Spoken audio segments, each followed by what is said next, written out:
man. And uh, like, and it's just like kind of like, you know, such a kind of like the way you guys talk. I'm like, I want to be in on that conversation. Like, you know, like you guys sitting there talking, and I'm like, it you and Hess are very intelligent guys, and I can like, I Oh, mean, it comes across in your voice and everything, well, thanks. and like I respect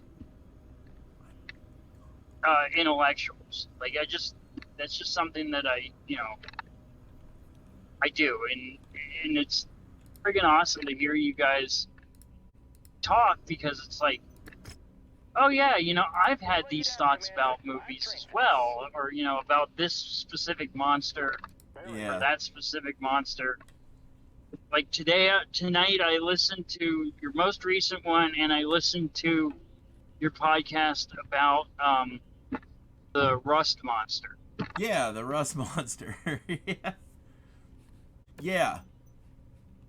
To like get the treasure is to not fight anything. Yeah, pretty much. Now, you know, in like in an introductory game, you know, now in Mara, Yeah. and it's like, yes, owlbears make sense to me for D&D, and they, and that's I think one of the reasons why I love them so much, because they're just like they're strange, but at the same time, in a world where the laws of physics and whatever can be uprooted. Like, to me, they're like one of the most realistic, unrealistic creatures in D&D. If that makes any sense whatsoever. It makes tons of sense. Yeah. Of how old everybody is. Right? Yeah. Like the kids still do that. The kids. I can't believe I said the kids when I'm talking about 20-year-olds. I don't feel bad, I say the same thing. Yeah. I mean,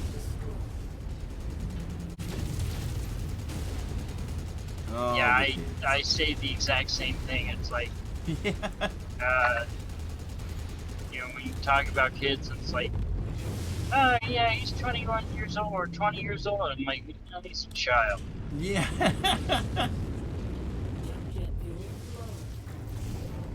And Just a second. A bunch of infantry pissed me off. Okay.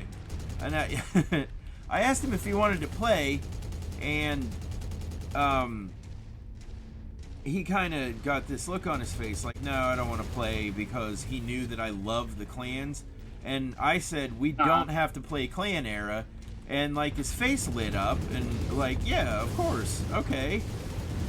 That'd be great. And that's when I realized, like, yeah, this game is about customizing it to your liking, picking and choosing, and pretty much just making it your own, tinkering with it. And that's one of the most beautiful things about a fictional, you know, a game that Yeah. yeah. It's like fictional artisan super crafting. right. No, and that's kind of like what I like about, like, you know, like I said, like I like about Battletech is that you know, you can kind of go, okay, I don't really want to play in the clan era. Personally, I would like to see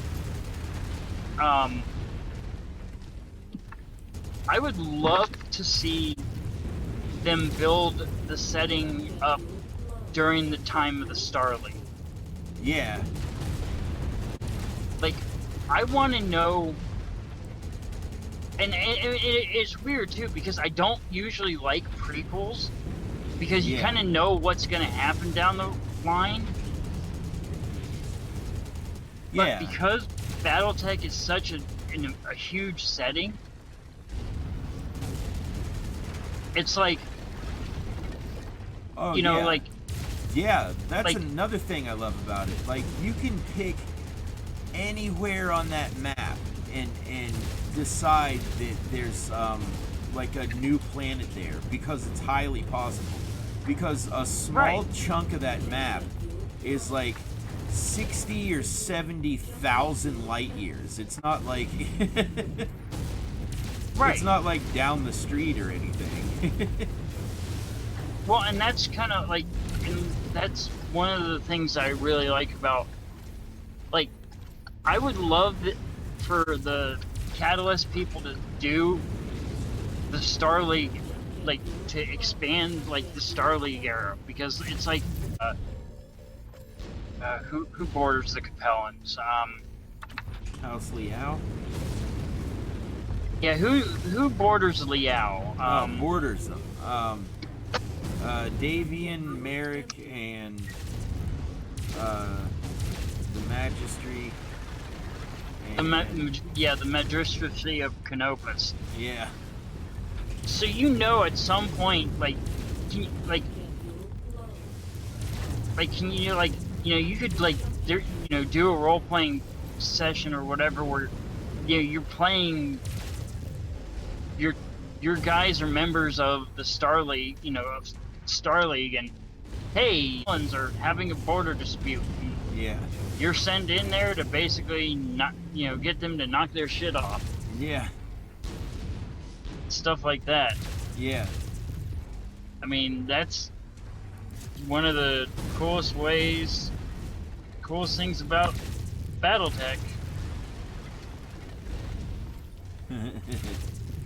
But hey, I just pulled up in front of the house.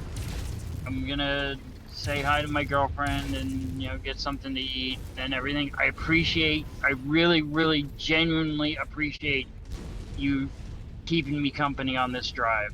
It made the drive so much easier and so much better. You have no idea how much this means to me. No problem. And no, I really appreciate it. It means a lot, and you know, so thank you. It was great talking to you again. I'm glad to know that you're doing better, and yeah, I'll send you a text in the morning or tomorrow. I'm established. Right? yeah. I'll talk to you tomorrow. Have a good night. Kick some stompy metal ass. Yeah, I will. All right. All right. Good night. Good night, buddy.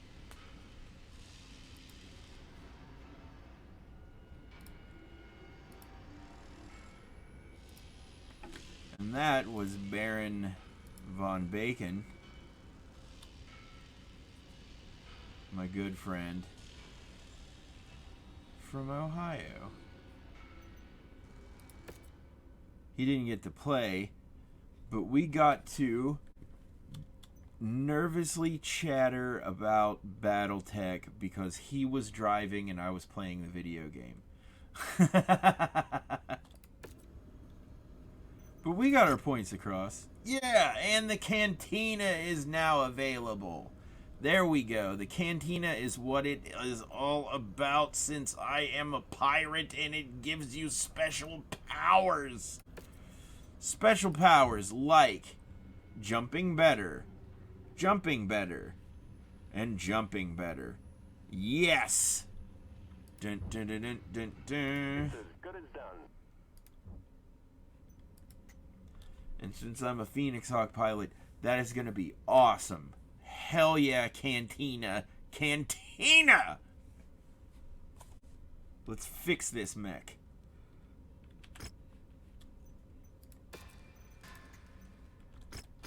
Baron and I will likely have a podcast soon. Who wants to be in it?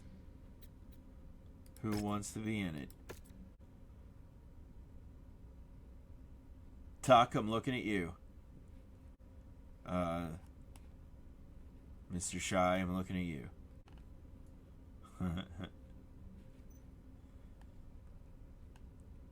Who else do I like?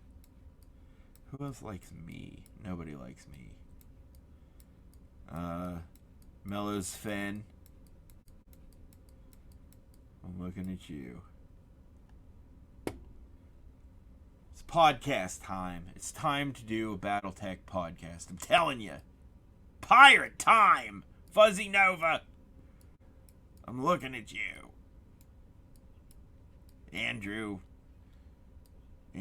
Lick? Andrew? The funny guy. Let's do something. Let's do something about it. There's no more missions here. That's what I was looking for, missions. I'm gonna cut this one. Because it's pretty long. I'm gonna cut this one, and then I'm gonna cut this one, and then I'm gonna be back, because I'm not done playing this game.